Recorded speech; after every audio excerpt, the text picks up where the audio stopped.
पूरा होगा हिंदू राष्ट्र का सपना? कितने देशों से मिलकर बनेगा हिंदू राष्ट्र?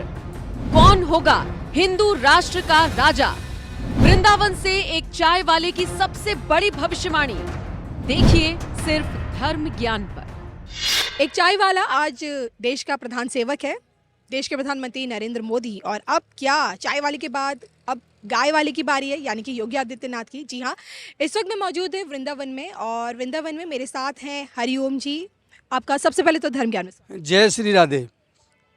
जय श्री राधे। जय श्री राधे। जय हरवंश। आप यहाँ कब से हैं, कितने सालों से, और किस तरह से लोगों को चाय आप? मैं सन 91 से इधर हूँ और चाय की दुकान तो मेरी थोड़ी दिन पहले ही खुली है, मगर ये वृंदावन धाम अथाह है। वृंदावन के वृक्ष को मरम ना जाने कोई, जहाँ डाल डाल और पात पात राधे राधे होय। वृंदावन को एक ऐसा वृक्ष है कि ये जो धर्म नगरी है, ये धाम है, ये ऐसा धाम है कि मुक्ति को भी मुक्ति प्रदान करने वाला धाम है। वृंदावन एक धाम है।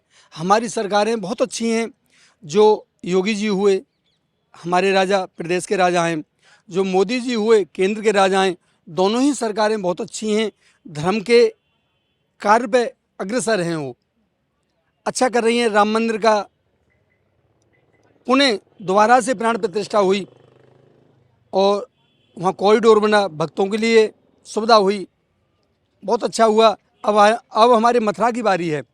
अब हमारे मथुरा की बारी है। जो भी टाइम जा रहा है सो जा रहा है, ईश्वर की मर्जी से जा रहा है। नहीं, हमारे मथुरा में भी भगवान का भव्य मंदिर का निर्माण होगा, दोबारा से होगा। आपने कहा कि मथुरा में अब आप अपने प्रभु के भव्य मंदिर को देखना चाहते हैं, लेकिन जो ईदगाह मस्जिद है, जो मुस्लिम पक्षकार है, और दूसरी तरफ ओवैसी हैं, ये लोग ये कहते हैं कि एक तो चली गई हमारी बाबरी, लेकिन अब हम किसी मस्जिद को छीनने नहीं देंगे। ये जो भी लोग हैं, ओबीसी हुए और भी नेता हुए, ये सिर्फ मजहबवादी राजनीति करते हैं। ये भी जानते हैं कि भगवान का वहाँ घर है, भगवान वहाँ पैदा हुए हैं, पहले से ही है और आज भी भगवान का ही घर है वो। मगर ये वोटों की राजनीति के कारण करते हैं ये लोग। नहीं, ये भी जानते हैं कि वही भगवान का घर है, मगर इनकी वोट जो भोले वाले मुसलमान हैं उनको गुमराह करके दंगा करा के मन व्यवस्था फैला के ये लोग ऐसा करते नहीं। ये भी जानते हैं, ऐसा नहीं है कि ये नहीं जानते हैं, ये भी जानते हैं कि वो भगवान का घर है, आगे भी बनेगा वही। आपने कहा कि ये जो भोले भाले मुसलमान हैं, यहाँ आपने मुसलमानों की बात की। यहाँ पर इतने सालों से देख रहे हैं वृंदावन में, यहाँ हर कोई आता है, हिंदू भी हैं, मुस्लिम भी है, तमाम धर्म के। लेकिन ओवैसी का कहना है कि आज हालात देश के ऐसे हो गए हैं कि देश के 17 करोड़ मुसलमानों को मोदी पर भरोसा नहीं है। क्या आपको ऐसा लगता है? नहीं, कुछ मुसलमान ऐसे हैं जो इनके झांसे में आए हुए हैं।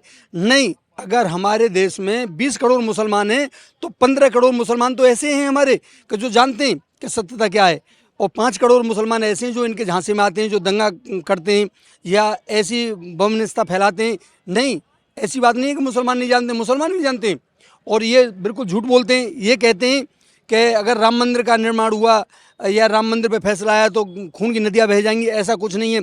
उस टाइम में लखनऊ में ही था जिस टाइम राम मंदिर का फैसला आया था, एक भी कहीं कोई चिड़ैया भी नहीं मरी। आज खून की नदियों की तो बात अलग है। ये लोग गुमराह करते हैं, ये झूठ बोलते हैं। ये लोग ये सिर्फ अपनी वोटों की राजनीति के लिए ऐसा करते हैं। नहीं, हर आदमी जानता है कि सत्यता क्या है और गलत क्या है। मुसलमानों को लेकर बात हो रही है।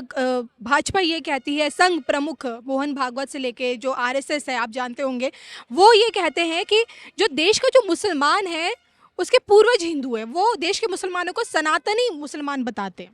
ये तो बिल्कुल सत्यता है। मोमडन धर्म बने 1400 वर्ष हुए, ईसाई धर्म बने 2200 वर्ष हुए। पहले सब सनातनी थे। ये कुछ डर के कारण, कुछ अपनी मति के कारण इन्हें धर्म परिवर्तन किया है। नहीं, सब सनातनी थे, वो बात सत्यता है। और नहीं तो किसी भी मुसलमान की 4-6 पीढ़ी उठा के देखो, हिंदुओं के ही नाम उनके पीछे जोड़ते हैं। जैसे तुम्हारी डिबेट में भी बहुत से मुसलमान हैं कि जिनके पीछे चौहान आता है और भी आते हैं। तो फिर ये मोमडन थे तो फिर चौहान क्यों आता है? मुसलमान तो इनको बनाया जाता है, नहीं, मुसलमान पैदा नहीं होता है, मुसलमान तो बनाया जाता है। इनके मज़हब को ऐसा ठप्पा लगाया जाता है कि तुम ये हो। क्यों? कि वोट कैसे मिलेंगी? मज़हब पार्टी बना के ही तो वोट मिलती हैं। ये वोटों के राजनीतिक कारण बनाया जाता है, और नहीं तो ऐसा कुछ नहीं। सब सनातन ही है। सनातन से ही ईसाई धर्म निकला है, सनातन से ही मोमडन धर्म निकला है, सनातन से ही पंजाबी धर्म निकला है। नहीं, पहले सब सनातन ही थे। मैं आपसे ये भी जानना चाहती हूँ, आपने कहा कि सभी सनातनी थे, और हिंदू राष्ट्र को लेकर क्या भारत एक हिंदू राष्ट्र के तौर पे घोषित हो सकता है? प्रैक्टिकली आपको लगता है ऐसा? हाँ, आज की स्थिति ये कहती है कि आने वाले वक्त में हिंदू राष्ट्र ही घोषित होगा। पाकिस्तान को भी मिलना पड़ेगा हिंदुस्तान में, क्योंकि वो उस कगार पे हैं, भूखे मरने की कगार पे हैं। उनके जो शासक हैं सब अवसरवादी हैं। किसी ने भी ऐसा शासन नहीं चलाया कि जो प्रजा के हित में चलाते हों, वो सिर्फ अपने हित में चलाते हैं। इसी कारण वो पीछे जा रहा है देश। तुम्हारा बांग्लादेश है, उसका भी यही हालत है। इनको हिंदुस्तान में मिलना पड़ेगा, हिंदू राष्ट्र एक दिन बनना पड़ेगा। चीन भी मानने लगा है इस बात को। ये भी उनको भी समझ आ जाएगा हौले हौले कि हिंदू राष्ट्र रहेगा तो हम सुरक्षित रहेंगे, हम ठीक से अपनी व्यवस्था कर सकेंगे अगर हिंदू राष्ट्र रहेगा तो। और नहीं तो इन लोगों के चक्कर में पड़ के, मजहबवादियों लोगों के चक्कर में पड़ के उनकी बहुत दुर्गति हो रही है। आपने वक्फ बोर्ड के बारे में सुना है? हाँ, वक्फ बोर्ड के बारे में मैंने सुना है। वो हमारी जो पिछली सरकार रही है उन्होंने ऐसी व्यवस्था की थी अपनी वोटों के कारण कि उनको बढ़ावा दिया। वक्फ बोर्ड इतना बड़ा बना दिया कि हिंदू देश में भी हो के हम पे इतनी वो नहीं है, हमारे मंदिरों पे इतनी संपत्ति नहीं जितनी वक्फ बोर्ड पे संपत्ति है।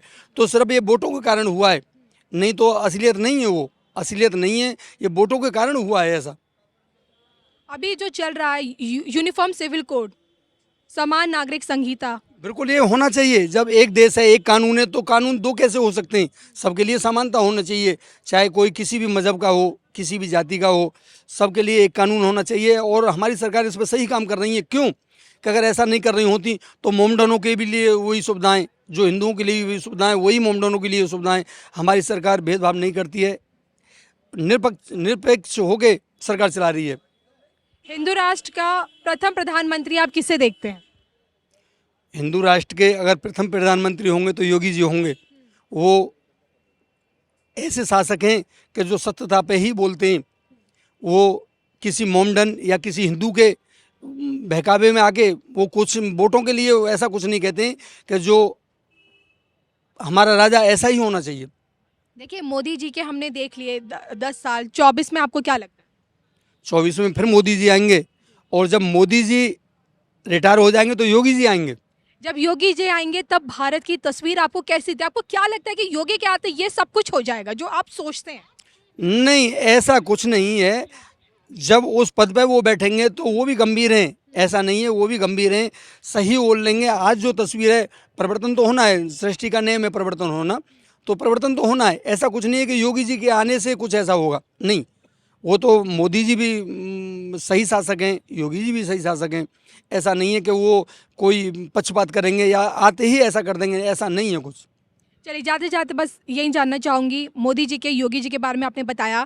विपक्ष पार्टियाँ, गांधी परिवार, आपके सोनिया, राहुल, ममता बनर्जी, जो तमाम विपक्षी पार्टियाँ, मल्लिकार्जुन खड़गे, ये चेहरे भी आपको ज़रूर दिखते होंगे, न्यूज़ में दिखते होंगे। यहाँ बैठे लोगों से जब चर्चा होती होगी इनके बारे में भी होती है। इन लोगों का क्या 24 के बाद और 24 में? इन लोगों का ऐसा है कि जितने भी ये अपोजिट वाले दल हैं सब इकट्ठा होके लड़ना चाह रहे हैं। कोई एक एक करके तो कोई लड़ नहीं सकता इनमें से। अब इकट्ठा होकर लड़ना चाह रहे हैं, फिर भी एक नहीं हो सकते हैं कि गलत काम ज़्यादा दिन नहीं टिकता है। जीत सत्यता की होती है, इनकी हार ही होनी है। क्यों कि ये अवसरवादी नेता हैं, ये मौसम के साथ चलते हैं। ये ऐसे नेता नहीं है कि जो देश को चला सकें।